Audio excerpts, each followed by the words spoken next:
waiting for it to tell me that we're All live. right. It's showing me live this way. We are live. Oh, okay, Yep. fantastic. Well, welcome everyone to another Facebook Live with Dr. Nelva Bryant. We are here and excited with another fantastic guest to introduce you to from the pet and animal veterinarian community. But first, let's start off with Dr. Bryant telling you a little bit more about herself and what she does. Hi there, everyone. I'm Dr. Nelva Bryant. I'm a veterinarian and I work in the airline industry. These past few years, I've been working in the airline industry since 2018. I've learned a lot of information that I like to share with pet owners and also fellow veterinarians on the transportation of animals or even zoo animals on how to better prepare them for air travel. We have Greta and I have developed When Pets Fly, and we have in October to be a year that we've been having these Facebook Live sessions or events. And initially, we started out because I wanted to share information about pet travel. Also introduce folks to different stakeholders in the pet travel industry, and we've expanded beyond that and really started to expand into learning more information about, pet marketing, you could say companies, pet travel companies. Last week we had someone from Pet Express that were talking about international pet travel and what their organization does. We've had individuals on discussing service animals and a service dog pass. That was Sheila Gulf from the AKC. So, goodness, we've expanded more beyond than our initial scope that we thought When Pets Fly and the Facebook Lives would represent. So I'm really excited about it. I don't believe there's any other platform, to be honest with you, out there that's doing the same thing. So I'm glad to share the information with the followers. And honestly, like I said, introduce folks that I've met these past few years that really are great stakeholders, really in the pet industry, related to pet travel and other aspects related to pets. So I'm really thankful for that. Absolutely. Now, would you believe next month will be a 1 year anniversary that we've been doing Facebook Lives? So I'm super excited about that. It's going to be October 22nd, our anniversary date. So we are in the process of thinking of some great ways to celebrate not only our fantastic past guests, who have helped us increase our following, as well as shared phenomenal information with pet parents, with people who work in the pet travel industry, with fellow veterinarians, with businesses. We've had marketing people on here. We ran the gamut with everything in mind of anything to help the end user, which is the pet parent, raise a happier, healthier pet. So we will definitely think of a way to celebrate a year of Facebook Live with everyone, and we'll come up with that and share that on Facebook with you.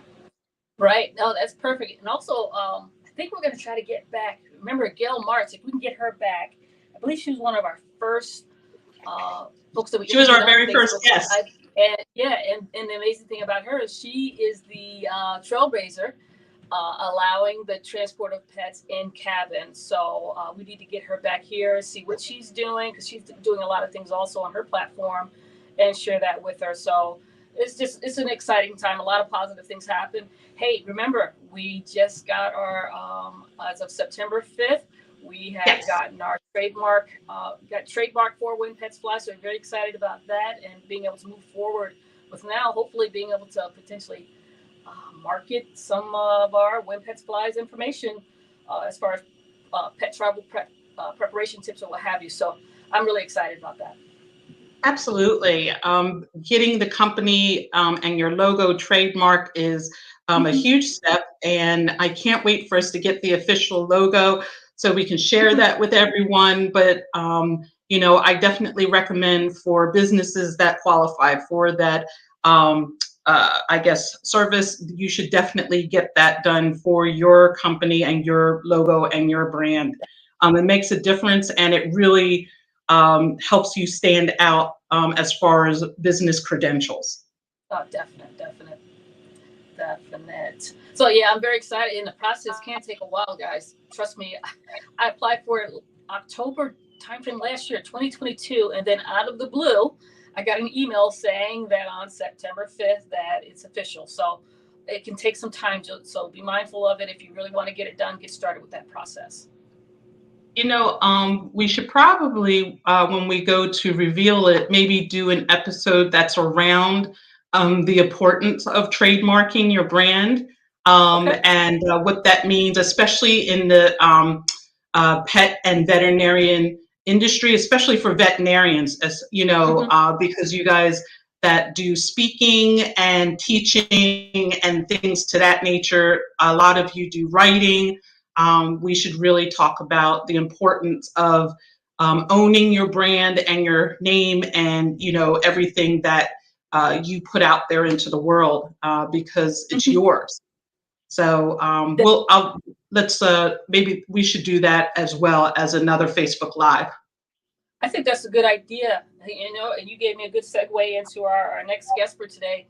Stephen May is going to be with us today, and I met him through Megan Sprinkle, a veterinarian that does veterinary, what is it, Vet Reimagined? I think it's Candy?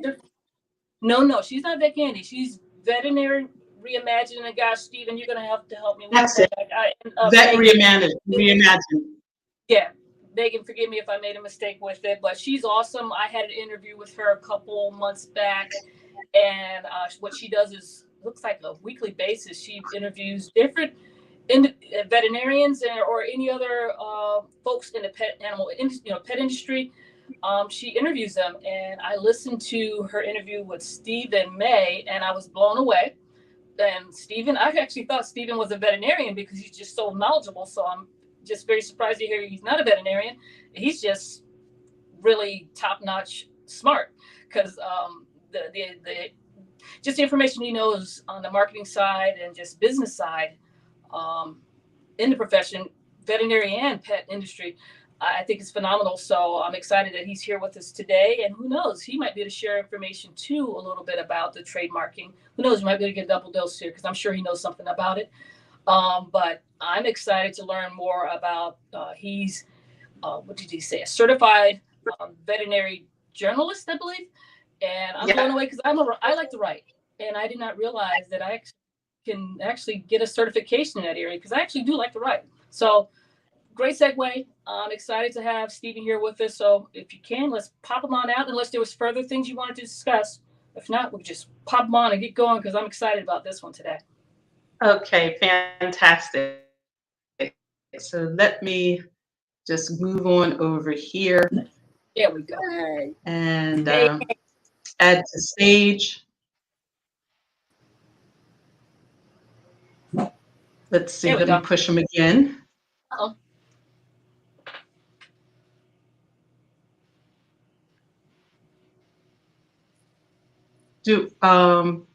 Let me try this again. There we go. We got him. I apologize. Hey. He's in now. Do you see him? At least I see him. Hey, well, I know,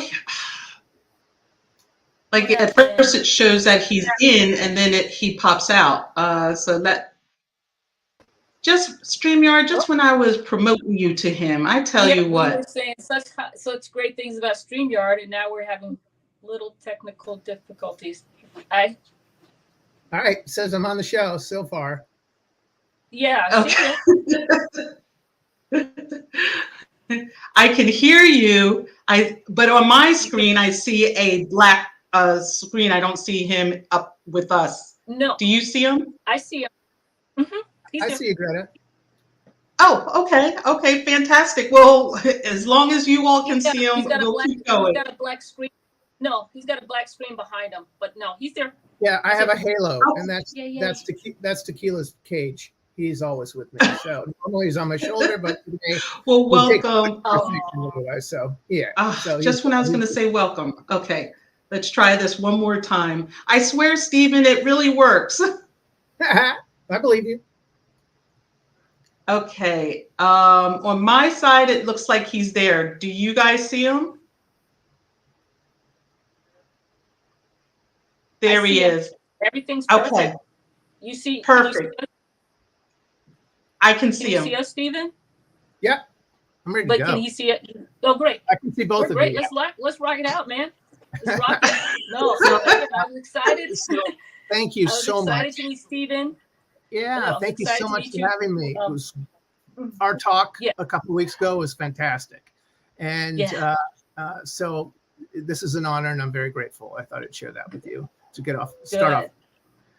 Well, thank you for joining us, Stephen. Let me introduce you to everyone. So this is Stephen May, who is a certified veterinarian journalist. He is a native of SoCal, and if you travel, you will most likely see Stephen at the airport. Stephen's tenure in the veterinary industry entails over 4 decades.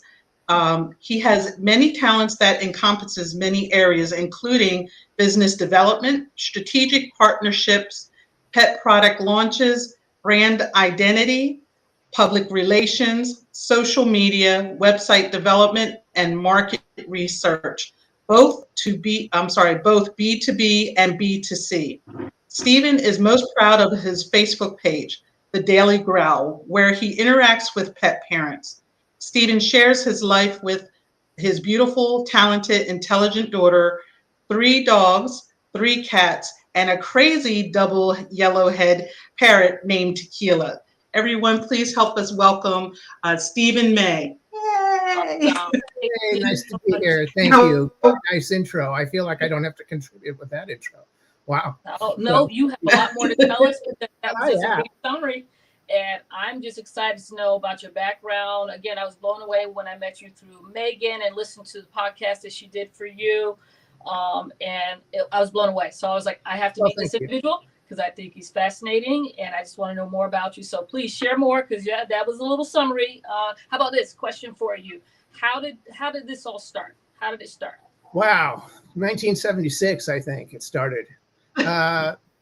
Yeah, I think there was the invention of the wheel by then. But yeah, 1976, I started working in an animal hospital, kind of local where we are. And all like most of us that stay in that industry and want to stay, my passion grew. And I started pulling anywhere from, 10 to 16 hours a day because we ran emergencies through the night. And I went to tech school at night, went to UCLA at night, and when I could. Otherwise, it was crazy. And that whole thing lasted for like 10 years. But there's one thing that we have in common, but there's one thing that I really noticed in in a need for our clients. Mm-hmm. And we would get calls constantly for animals, dogs, cats that are unable to get up, trouble walking, defecating, urinating. And so I would, part of the hospital's courtesies, run up to the house, pick them up, bring them back. And that went on for a while. And I said, you know what?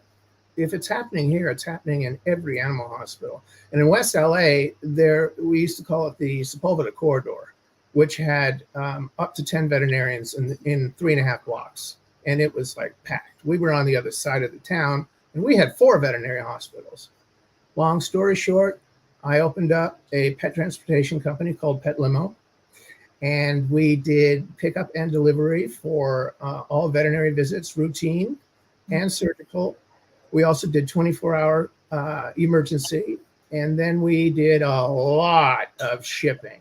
We did interstate, we did coast to coast, and we did international. I remember when Disney started opening up in France, when they developed the Disneyland park over there and Japan, everyone was shipped out. And so all the pets were, going through what you go through. I praise you because I know a lot of laws have changed, but I still had the same USDA. I was controlled by the California Public Utilities Commission. I had to, it wasn't really a certification, but I had to stay current and answer a questionnaire. And the USDA would catch me anytime on the road. I don't know how they did it, but they did it. So, and that was time when cell phones just came out. There was no tracking. But I would come home from a good stretch, maybe 10, 11, 12-hour day, get home, and boom, the phone's ringing because it's emergency time. Hit by cars, bloats, dogs unable to get up, fracture repairs, panting. It was endless. And it ran through the night. And everyone knew me. All the night staff knew me. And I worked with a couple of residency hospitals.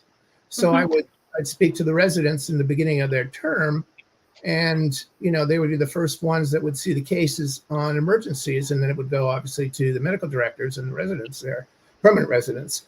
And so it was nice. I built a really great community, and what I found is what a normal drive would be, wow, I don't know, 15, 20 minutes.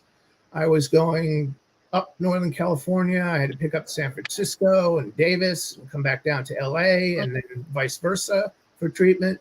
We went down to San Diego, and I had many clients that just ended up saying, you know what, my animals are not taking a plane. Can you drive them to Lyme, Connecticut? I go, yeah, of course I can.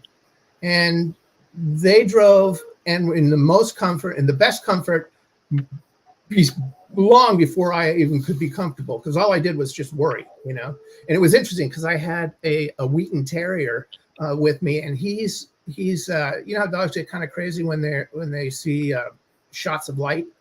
Some dogs will just run after it. You can imagine by the time it was nighttime and the headlights were oncoming, this dog was like a pinball machine.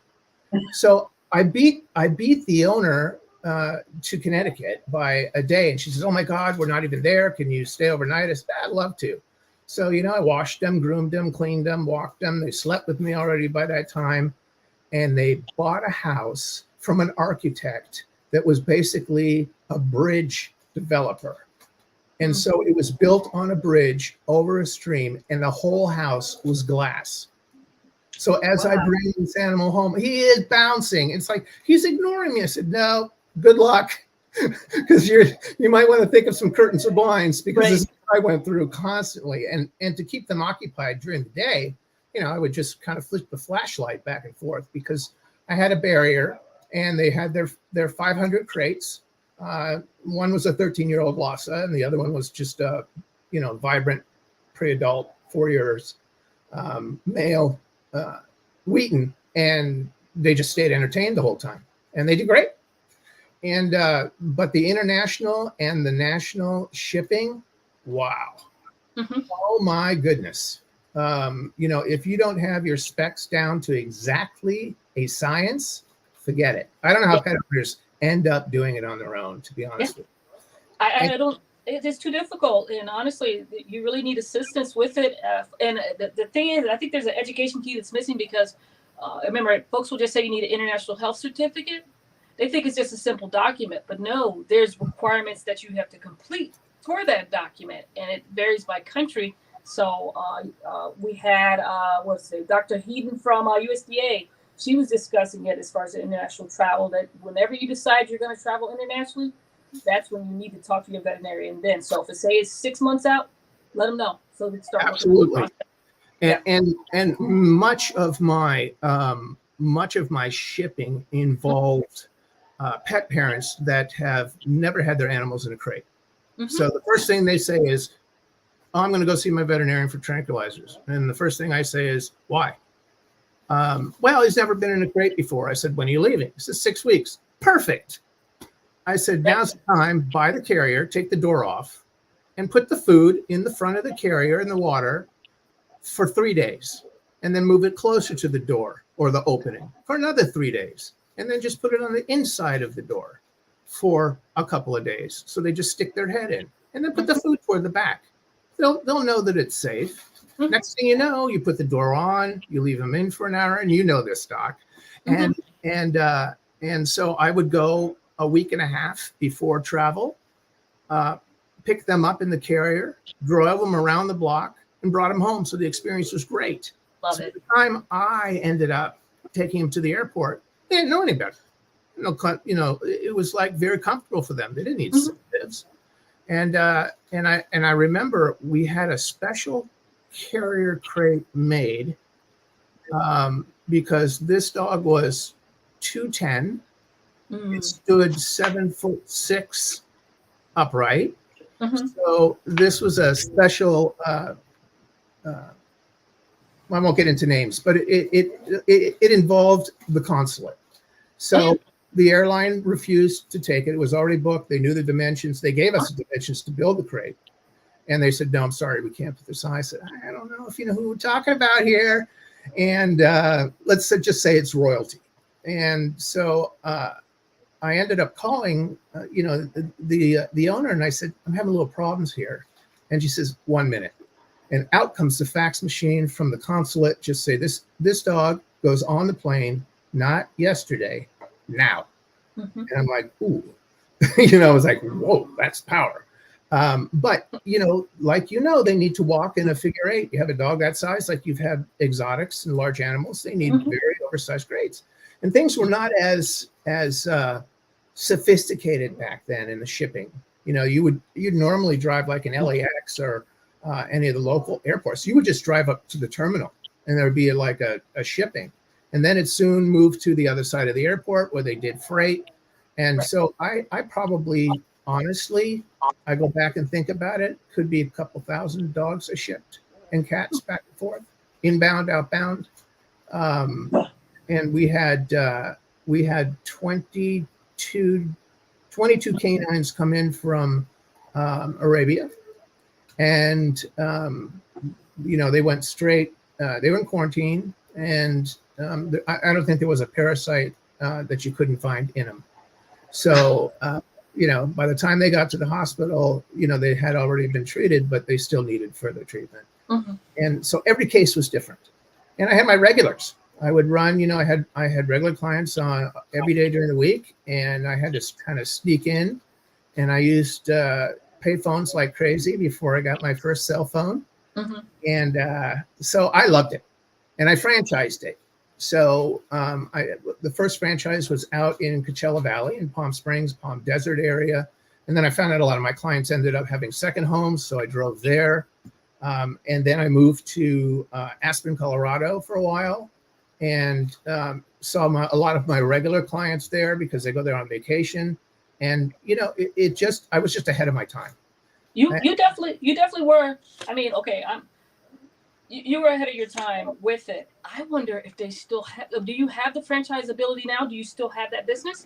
I have the business. I haven't done anything with it. I have a hospital that I'm involved in Stockton, California. Okay. We're going to reignite it to bring in non-ambulatory and surgical. It's so much needed. I've always said that there needs to be a pet ambulance type of company to take care of the dogs that potentially could be hit on the side of the road, to get care for them.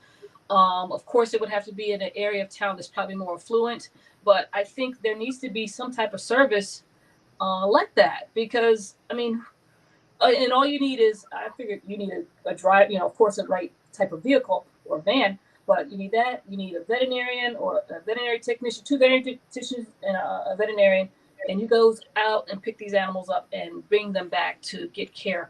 I always loved that idea. My thought was, though, how do you... Since insurance is not a mandatory thing for animals, I was like, well, how does that happen, or what happens with that? Well, so how I worked around it is I did get insurance, and it was from a very large, reputable, A+ rated insurance company, and it fell under what's called a marine waiver. Okay. And that entitled me to take all animals, large and small, fins, no fins, exotics. It wasn't cheap.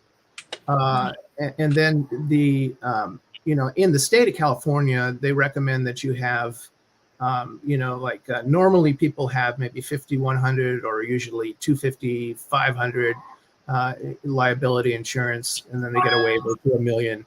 I had a $5 million policy because but my safeguards were amazing. My biggest worry was, are they going to pass away during transportation? Yeah. And I had all the forms set up like you normally have in a veterinary hospital. They signed for it. They knew the condition. And I was very honest. You got to be honest. And I had in 9.5 years, including some of the franchises, I had 1 death. And that's because it was a hit by car. It just couldn't be saved. mean, So, some things were out of your control in reference to that, but at least you were there to try to assist and help them get care, you know? Oh, I could tell you about apartment buildings I've been under for 3 hours at a time and I sent someone to get a jigsaw from a local hardware store because the kitten was stuck between two pylons in the wood framing underneath. So it's like, what am I going to do? Leave him there? No, I got to get him out. So sure enough, I'm in the dirt. 3 hours later, I'm just cutting and I'm like, oh, I don't have a carrier. So I pulled, I had a small pillowcase in my back pocket, and I said, "We'll use that till I can place them in the carrier." Right. And I mean, and you know it because you've probably experienced it. But I have had amazing situations, just would blow your mind. And I'll give you one example. I had a client that called me, and she was an elderly lady. And she was crying and she says, "My dogs are attacking me." And I said, "Where are you?" She says, "I'm standing on my ottoman." And I said, "Are you here in your house?" She says, "Yeah." And she says, "But they're running around in circles trying to bite me." And I'm like, "Ooh."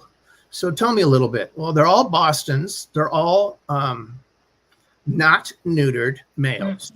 Okay. So that'll give you a little bit of a theme about what's going on here. And so I get to the house relatively quickly, like under 20 minutes. It's way up in the hills. And I looked through the window and I couldn't believe it. This thing was a TV show.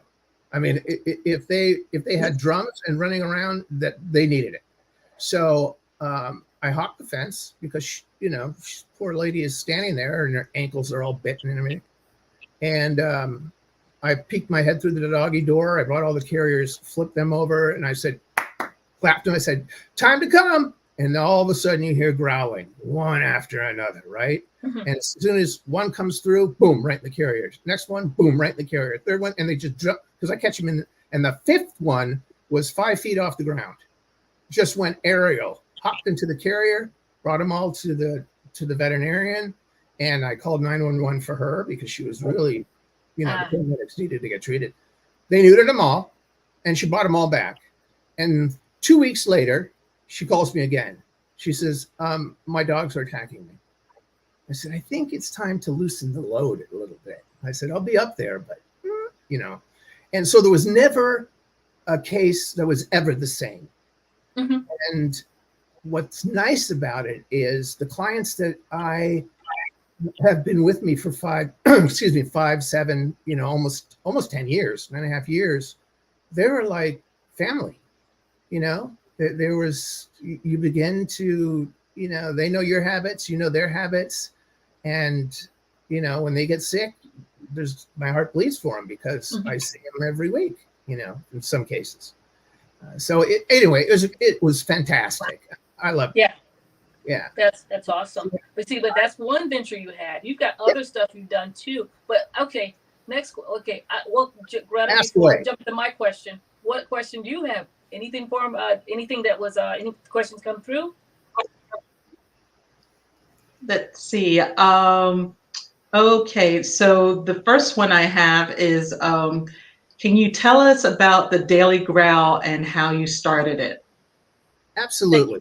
That's what I want. Good question. So the Daily Growl, like his Facebook page, it started out primarily, and it still is primarily, to assist pet parents in understanding certain conditions of their take they don't feel isolated or alone. So take eosinophilic myositis. Okay, so I know because of being in practice, I've seen a number of cases, and especially in great mountain dogs, and so I started writing about different topics, and it just picked up, and it moved to a couple hundred people, and then I started putting in a little bit of entertainment. People would submit their photos, and they would get reposted, and then I would start to interview, not like this, but I would in writing and in posts, I would interview a number of doctors that would talk about certain conditions. And then I developed a pet emergency and pet routine checklist for pet owners. And that is just still on the site. and I update it every so often, but you can use it in the event of emergency. You can use it for pre and post. So anyway, the site started to grow, and I mean quickly. In probably 6 months after I launched, I was close to 5,000 fans active, and then it went global, and so I'm in the middle of rebranding completely. So now we're little. I think we're 1,425,000. So yeah, so it's not like it's easy to answer everyone. I do the best I can, but I will comment on ones that are critically ill or ill, and it's just it's I've learned, as I know you have. Pet parents crave information. Yeah. Want the correct information. Yes. And really nice to see is the Daily Ground turned out to be a community. So before social media really took a rise in this industry, I watched these comments. But you know what? I have a Weimaraner too. And for some reason, he's camelback. He doesn't want to get up, or it's got some neurological disorders. And they would start communicating, And then I would post maybe 3 or 4 additional posts on possibilities and time to go, maybe to go see a board certified neurologist, ask your veterinarian for a referral. Because I always made sure they go back to their GP. Before you keep going, I just want to definitely just comment on something. I think it's outstanding what you're doing there, because as you know, with the internet and all the information that's out there, everyone always says, veterinarians, you talk to most veterinarians will say, Dr. Google. They go to Google and they put in some search and come up with some crazy diagnosis. And it's like, okay, that has nothing to do with it. So I love that you have the Daily Growl to where folks can come there and get some valid information regarding their pets, instead of doing an internet search and finding out something, coming up with some crazy disease that doesn't even exist in dogs. And they'll say, yeah, that's what Google says that's what it is. And this is what you should do to treat. I did have someone tell me that's what I should use to treat their animal, because that's what Google said. I'm like, no. Dangerous. So dangerous. Yeah. Yes. And I mean, I appreciate the fact that they're doing the research and they're concerned. I had a chat with Dr. Renee Renard, and she's double boarded in one in veterinary toxicology and DVM, as well as I guess it would be human healthcare toxicology. And so I chatted with her and I said, I don't want to go out with the same chocolate post all the time. You got to educate me. She says, well, which of the top 300 toxic products do you want for dogs and cats? I said, oh my God, I could write for years. But even I was educated, and I'm in the business. And so I try and go to the source, and then I will contact Dr. Peter Brockman, and he's a boarded ACVIM, but specializes in neurology, and sees some incredibly unique cases. And I ask him all the time, can I repost? He says, don't even ask anymore. The answer is yes. Right. And I said, I just, if you have follow-up for it, share it, because it's only going to help. These are real live cases that they get a chance to see. Right. And I know by adult training and learning principles that if there's an interest, you'll have a viewer. If you have an entertainment, you'll have twice the viewership. So I mix and match. But I always bring it down to, we have an event out here in I think it's coming up in October, November, which is it's a gathering of a couple thousand corgis in Newport Beach. It's a corgi convention, and they just run like crazy. I mean, I've never seen anything. You should throw one soccer ball out, and it's nuts. So I'll start out on starting posts probably 4 weeks prior about that specific breed, and then we highlight breeds of canines and highlight breeds of felines. What are the advantages and what are the potential complications that they may have, and to always speak to your veterinarian about it. This is just letting you know that certain breeds are susceptible to certain ailments. So, but I always end up referring. And if you don't have a veterinarian, let me know, because we'll recommend 5 or 10 in your area. And I'll tell you something interesting. The majority is in the United States. And let's say the majority for me is about 50%. The other percentages are South America, UK, Saudi Arabia, and Japan. I'm spread. And it's so unique to hear, because veterinarians will write too, and they'll just say, "Oh, here's a case. Would you like?" Absolutely, because people should learn. It's not. I don't isolate it to just like domestic or United States. I mean, I do have a lot of Canadian, and there's a lot of veterinarians and RVTs and certified veterinary technicians that are on the site that jump in, and that's kind of the forum I like. So it's got a real cool growth. I remember when I hit my first 100,000, I was like, I can't believe it. And after that, I'm telling you, it was like 100,000 every 6 months. That's how it grew that fast. And they told 2 friends, they told 2 friends, and they told 2 friends. So it was kind of neat. Yeah. That's cool. And yeah, so and I'll post very interesting topics about maybe the 60 most uncommon animals in the world, and I'll do a write-up, which I give credit to, and I know it's a viable source, which is National Geographic, so they know, and it's just interest, So and you can't fool me. I know when something's completely photoshopped or not. So anyway, that's the Daily Growl, and that's I think it's amazing, and it's the ability to share information, because you're right. Everyone wants information. I think, as I work in the airline industry. I work part-time as a veterinarian. Mm-hmm. What I've noticed as far as in practice, most pet owners, sometimes they're not getting the explanations that they need to understand disease syndromes or just conditions, or just have a better understanding. I found, and maybe because, again, they need to start going to sources like yours, because they can actually learn something. There's a lot of times where they don't know, and again, they rely on Dr. Google, and they don't understand, say, a heart murmur, the significance and what can be done, or further follow-up diagnostically.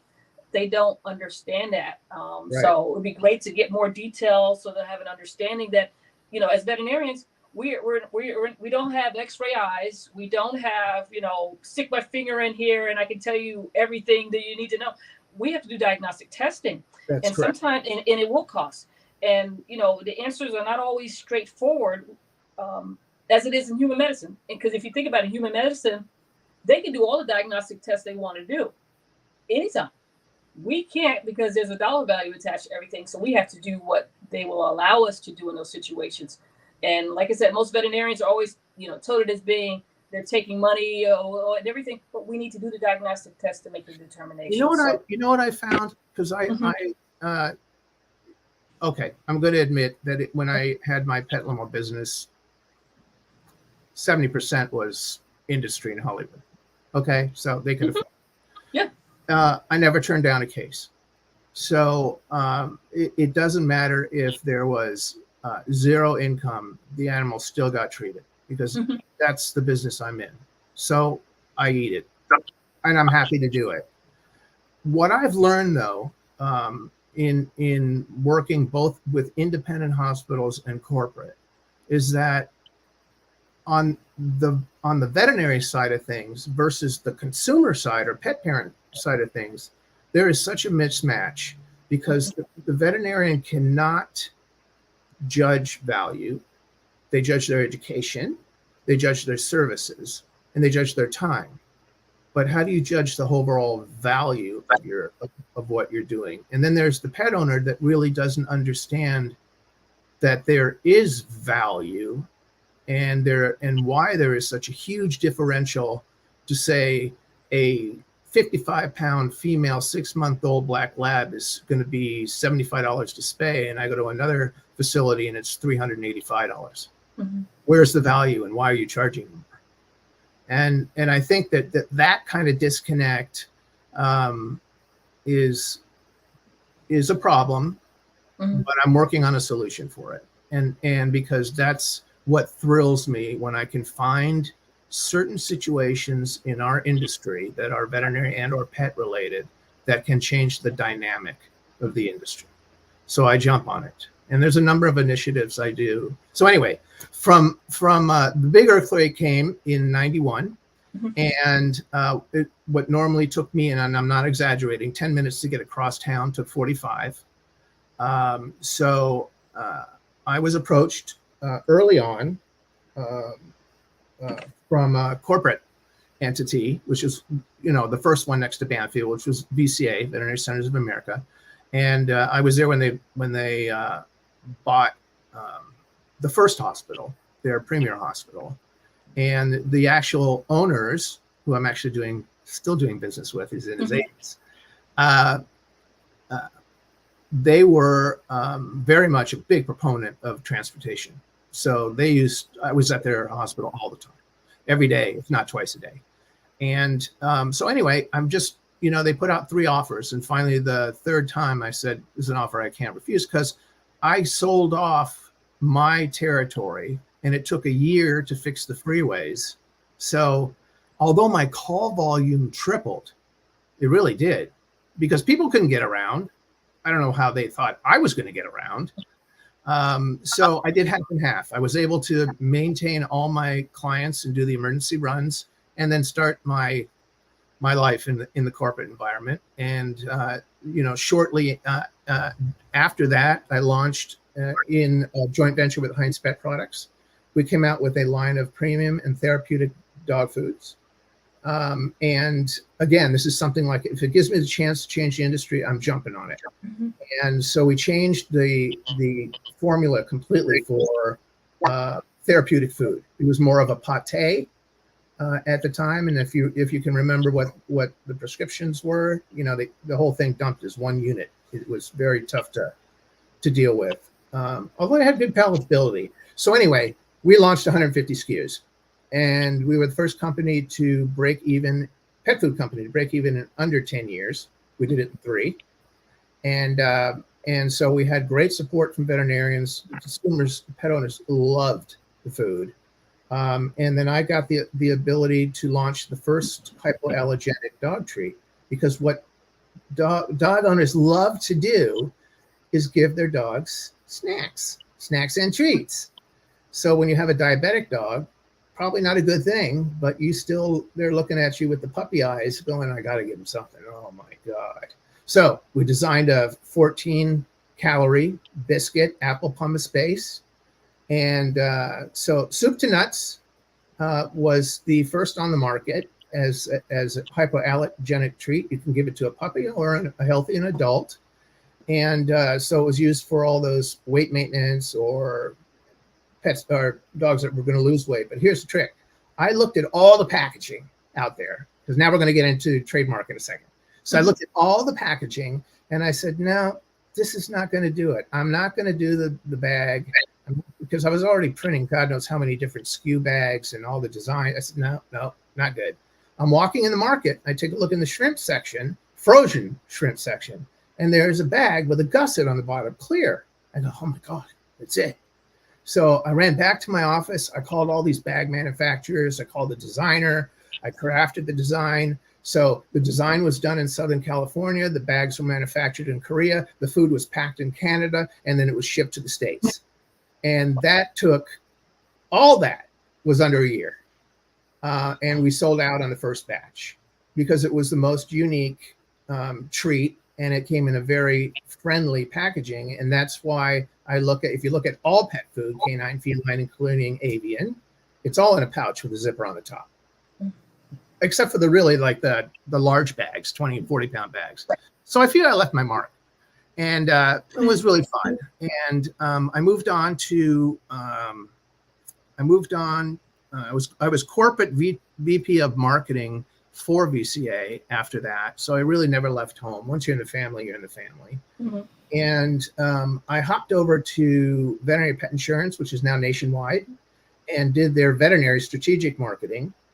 They had trademark issues, and I'll get into that also. So we dealt with trademark registration, Same with VCA, same with Vet's Choice Pet Food, same with VPI and their brands and products. I said, you know what? I'm going to do it on my own. So I opened my own agency in 2006, and my number one client was VCA. I went back to them prior to their big acquisition from Mars Pet Healthcare, but I was doing their marketing, solely their marketing and strategic planning, all that for Antech Diagnostics for 10 years. So, I still see my friends out there. And so I was heavy into diagnostics. I was marketing 65 laboratories nationwide, including Canada. And no different than human healthcare. These were Olympus full-size machines. Mm-hmm. So you can imagine the logistics on pickup and delivery and stat calls. And, we had, when I finally moved on, we bought two very large, I forgot the name of it, but digital, anatomical digital pathology machines, as well as cytology machines. And now you can, this year, or last year to this year, you can actually get those units in your own hospital, which is really cool. So, it's been a fun, I say it like it's over. It is a fun ride. And in that time, I published God knows how many magazines. I changed the dynamics of how you receive your clinician's brief today. And all the VLS media, I came out with Vets Magazine. And after 2 issues, I was bought out. And they didn't, because it was on high gloss, heavy pound papers. Great strategy. I had 60% was practice management and everything for the owner down to the technician. And 40% was lifestyle. And that lifestyle depended upon where you lived in what region of the United States. So the goal was to just take that and say, okay, I'm going to do the same for dentists. I'm going to do the same for MDs. I'm going to do the same for lawyers, because content, but they have a lifestyle. So it was not uncommon to have, that was when I first wrote my first article with a veterinarian about feeling comfortable if your client asks for a second opinion. And that's a great topic, because that's, everyone is like, holds it close to the breast. It's like, I'm not giving my clients away. No, that's the right thing to do. And so it was a great article. And I've since made 2 different additions to it. So in what I'm saying is that it got a great response, and I was a little tricky in how I market. So everyone gets their trade magazines at the time, paper. Now it's mostly digital, but everyone that does get the paper gets it at their practice. And it stacks up on the doctor's desk or the technician's desk, and it stacks and it stacks and it stacks. And I'm like, no, that's not where I'm going. So don't ask me how, but all my magazines were sent directly to the home addresses of veterinarians. Okay. And 100% legit. I only got 1 phone call that said, how'd you get my home address? I was very honest. I said, well, first off, do you like the magazine? He goes, oh my God, what a coffee table piece. I go, well, thank you. And then I told him, he says, oh, well, that makes sense. Thanks a lot. And, but it picked up popularity. It changed the dynamics of how publishing, in terms of thickness of paper, of gloss. And if you can remember, everything was very flat, very dry, very newspaper, and it all changed.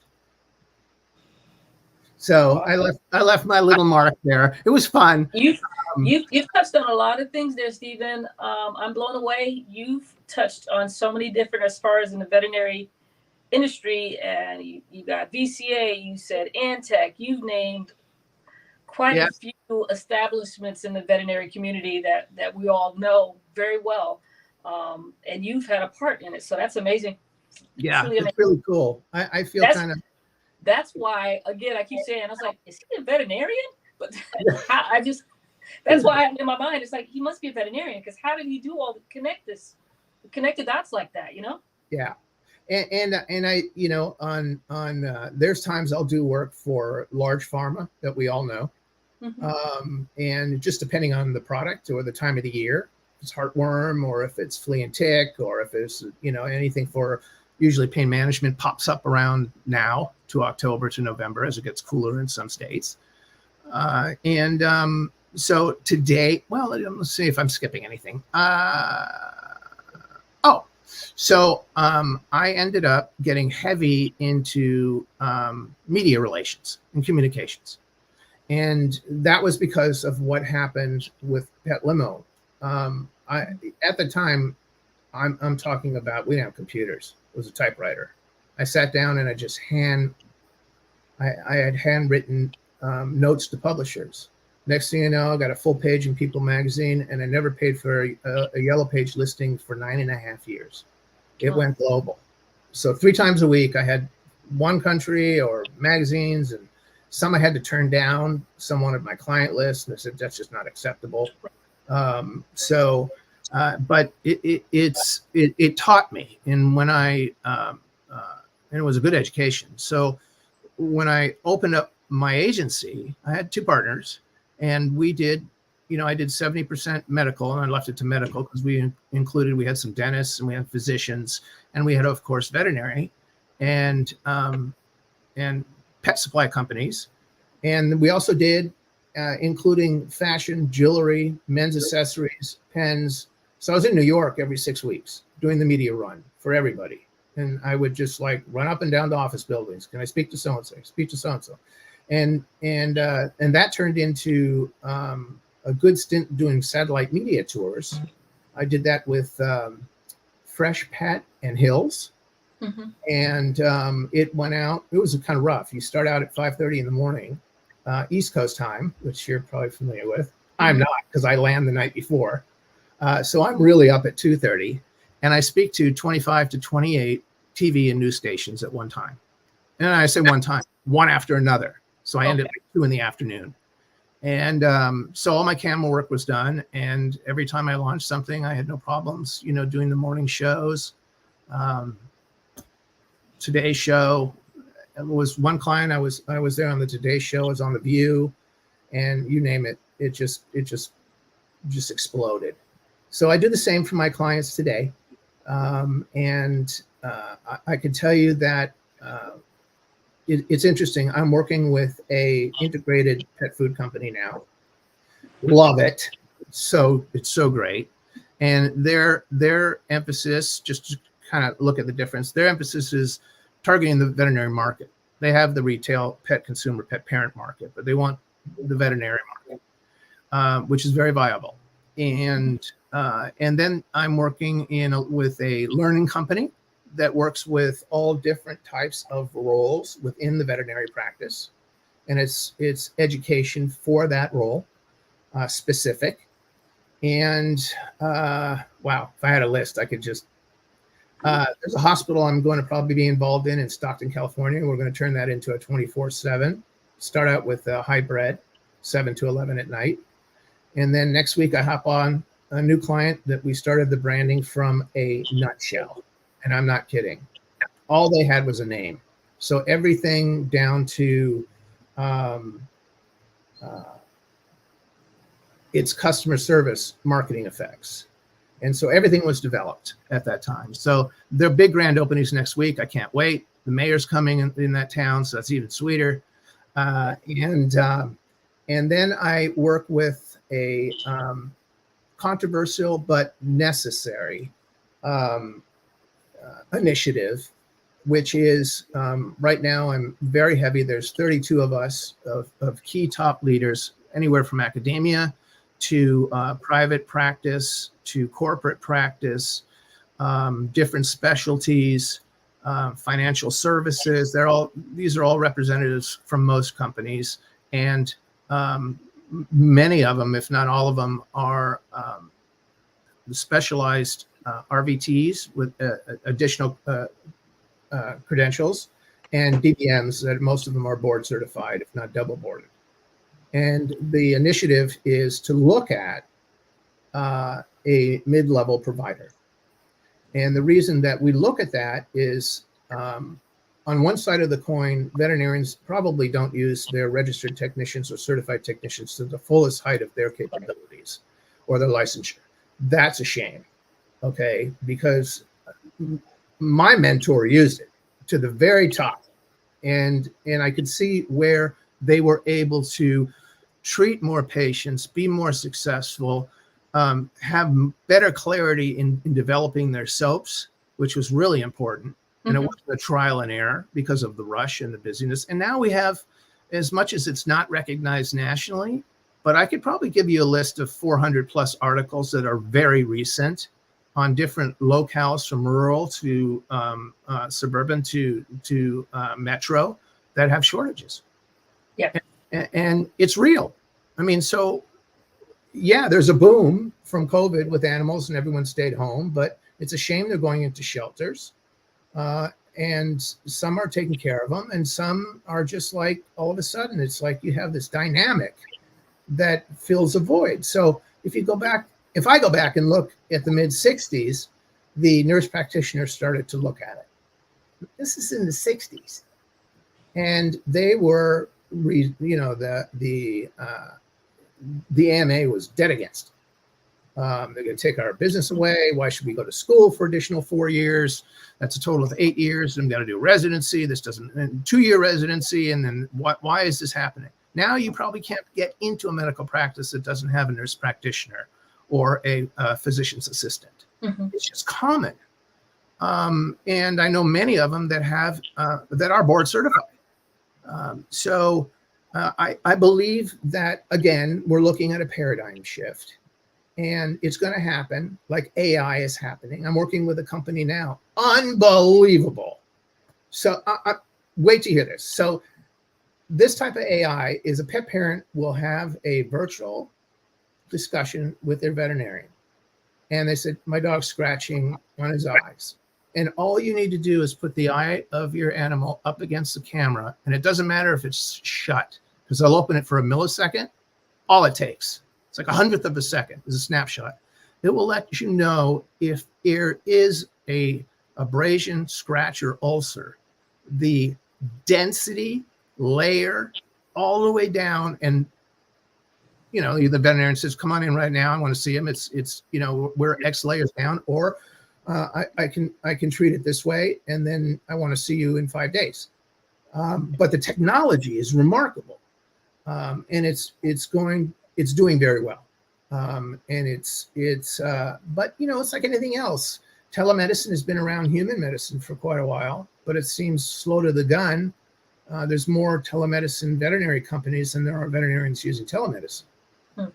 So that's paradigm shift, right? You're at the it's like you're at the initial phase and leading with every different aspect that's popping out, or every topic in veterinary medicine, and that's amazing.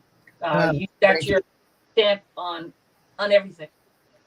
It was a goal of mine for the longest time. When I first started my pet limo business, I said, I just want to leave a mark in this industry. That's all I want to do. Look, hey, Mark, you're doing more than just one. Okay, but you know what? The profession, definitely, we're behind the loop in a lot of ways in comparison to human medicine. Yeah. So you're, like I said, just got your foot, your hand, fingerprint, or whatever you want to call it, in every different aspect. But the one you're saying, yeah, there needs to be something related as far as how are we going to deal with all these different animals and treat all these additional animals since COVID. Yeah, there has to be some other certification in there. I do know, if I remember correctly, New York State had it where veterinary technicians had to be registered there. So it was like a state mandate. And I never had to worry about a veterinary technician as far as the care or whatever or the responsibilities, because I knew the registered technician was going to take care of it. But when you move in other states where that's not the case, you don't know their capabilities. A lot of time it's on the job training, and it's so different. But there needs to be something else set out to help address this need in veterinary medicine. Definitely, there's no doubt about it. And you have the masses I won't say masses. You have a community that says yes to it, Mm-hmm. and you have associations that say, "What are you doing?"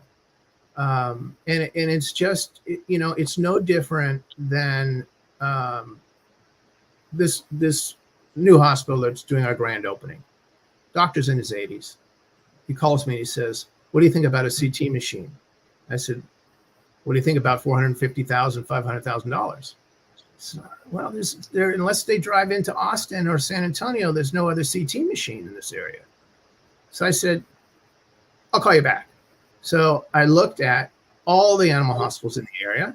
I looked at the population. I looked at the gender, the profile, canine, feline, and all the demographic and sociological demographics in the area. I called him back up. I said, "Buy it. Buy it." Sure enough, he went to a VMA, just shared, that he's opening up. He's got 2 appointments from there, and clients are paying for it. So, I mean, again, it's new technology. It's not new for us, but in certain areas, that type of technology is new. And now we're getting into, that AI algorithms that are going to work within our computers, but they're only as good as a human provides input. And so I look at it completely different. I flip that. I always look at everything and say, what can I learn from this? I haven't learned enough. So what can I learn? What is going to make me better me? And if I remain teachable, I'm golden. And so, and that's why I have a core of veterinarians that one sent me a text at 3:10 in the morning. And I said, I got this great idea. So I wrote him back at 3:15. He's like, "Why are you up?" I said, "For the same reason you are." You're up. You didn't just wake me up. I'm up. And so it's nice. I'm working with a group of veterinarians that are so seasoned and on in years. Many have retired, but stay incredibly current. Some started the different academies and diplomats in our association, and they just want to leave something for the next generation, and that's going to be wonderful, whatever that is, So let's talk trademark, okay? Since I've done it like 1.5 million times. Congratulations. Well, we actually have to get ready to wrap up. Oh, I'm so sorry. I told you forever. Well, tell you what, sir, I do want to talk about trademarks with you. If we close off and we can continue our conversation offline, I would love Absolutely. that. Man, Stephen, you have provided so much education, and it's just like, look, we're just sucking it all in because there's a lot of information you're sharing just based upon you just telling us things about yourself and your past. That's truly, truly amazing. I love that, like I said, you've got your fingerprint in just about every aspect of the profession. I'm hoping someday to just have at least maybe my fingerprint for pet travel. Maybe I can do something with that and move forward. Is my goal in life and everything. And it's funny. I was saying I love writing. I remember when I was in vet school, I we have to read articles and textbooks and stuff. And I said to myself, someday I want to write an article. And I would say I have done it. I probably have actually quite a few. Maybe, well, not as much, maybe 10 as far as peer-reviewed articles. Yeah. But I do write other things that are not peer-reviewed, but I do like writing, and I need to continue on that pathway. Great. I got one thing to share. I know you're going to end it, but this one blows me away. Yes. So remember I said leave a mark? So I worked with Dr. Todd Tams and Dr. Bill Muir out of The Ohio State. Okay. And we were the first ones to develop pain management protocols for canine and feline, elective and ambulatory and non-ambulatory surgical and non-surgical procedures. And now look at pain management. Yeah. Hey, look, when I went through, was practicing early on in my career, we would do a spay and there was no pain management afterwards. Right. It was really, my thought pattern was with it, or how I felt it was okay. It's like, well, they don't understand what happened, and maybe the pain will make them settle down. Maybe it's pain is good.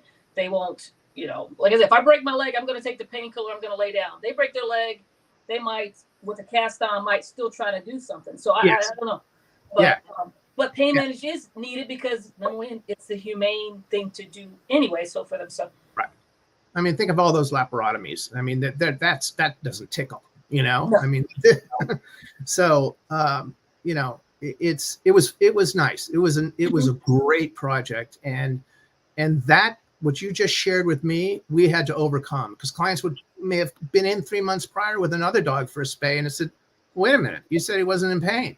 Now he's in pain. So it's like, okay, another value versus quality of care. Yes, that's what it was. So anyway, I wanted to share that. So, man, you've done it. Honestly, I want to know the next steps. What else are you going to touch? I'm sure you touched at least probably 10 to 20. Let's make sure that So what's next? What's next? Well, let's make sure that we have Stephen come back. We need you back, Stephen, because you're amazing, and honestly, you're sharing a lot of valuable information that I'm sure, even within, I would say our followers definitely are not aware of what you're doing, and I think it's very important to share and also introduce you to your Daily Growl. So if they ever have any questions or want some valid information regarding your animals, they at least have a valid source to go to instead of Dr. Google. Yeah, thank you. And thank you very much. Thank you so much, Stephen, for joining us. Yeah, Yes. I'm the grateful one. Trust me. No, we're grateful. We're going to sign off, guys. Thank you so much, everyone, for listening in today. We will definitely have to have Stephen back because this is truly valuable information for us. But Stephen, please hold on when we check out. Anything further for us, Greta? Nope, we are all ready to go. All righty. It's going to be a couple weeks before we're back because I'm going to be traveling. I think our next one is October timeframe. I'm sorry, I'm throwing you on the spot again, Greta. Do you know the date on the next Facebook Live? Nope. No, but I'll make sure we announce it. Definitely. It's in October. So we'll be off for the next 2 weeks at least. So thank you, everyone, for watching. Hold on, Stephen, please. Sure. Thank you. Bye-bye. Bye now. Let's see. Got it. Did it end on